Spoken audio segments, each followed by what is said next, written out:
Thank you, ladies and gentlemen, and everyone in between.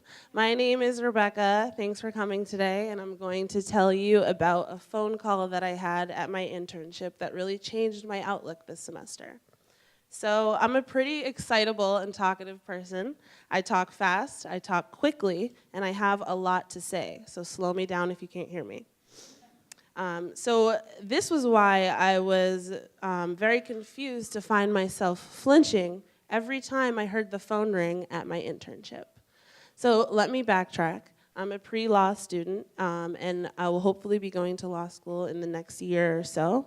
And so during my initial intake interview with the people who would be deciding where I would be interning, I was very excited to find out that one of the options would be a law firm.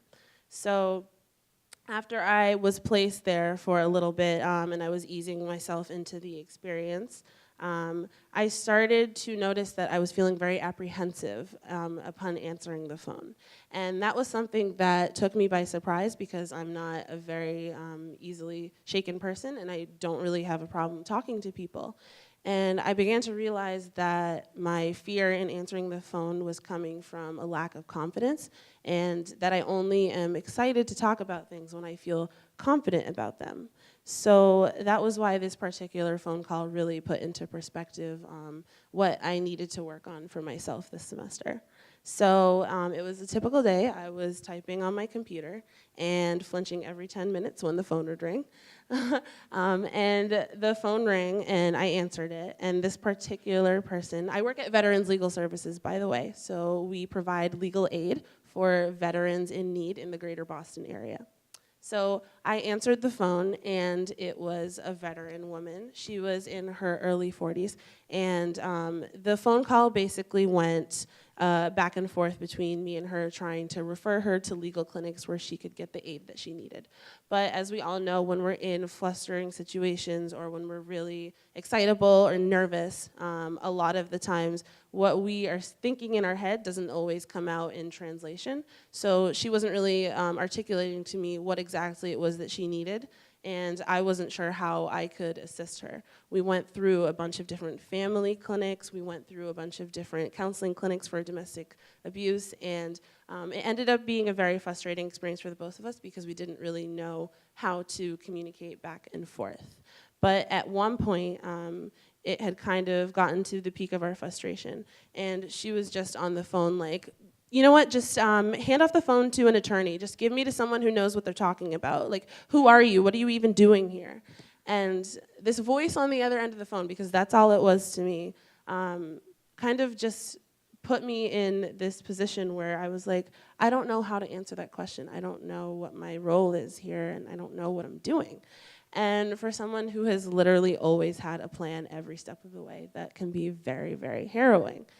So I was at a point where I literally was like, I'm gonna put you on hold. Let me go talk to my supervisor. And we ended up giving her the legal advice that she needed, but I still couldn't answer that question that day.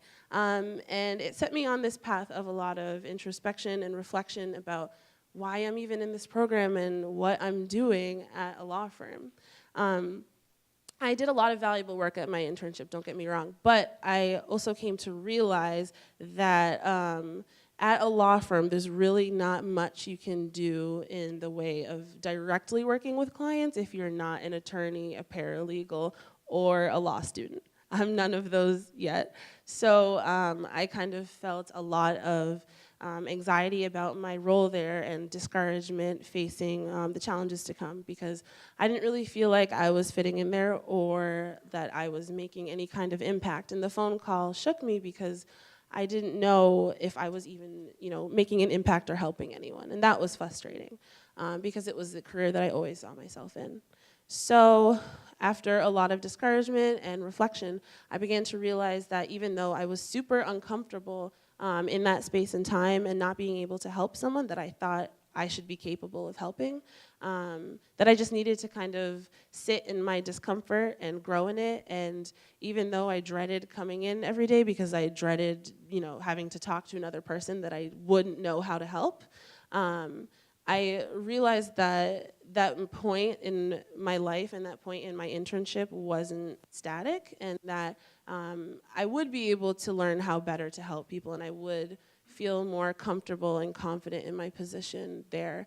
And it's been a very long process to learn. As we all know, like when you start at a new job, it's very scary and you feel like you shouldn't be there.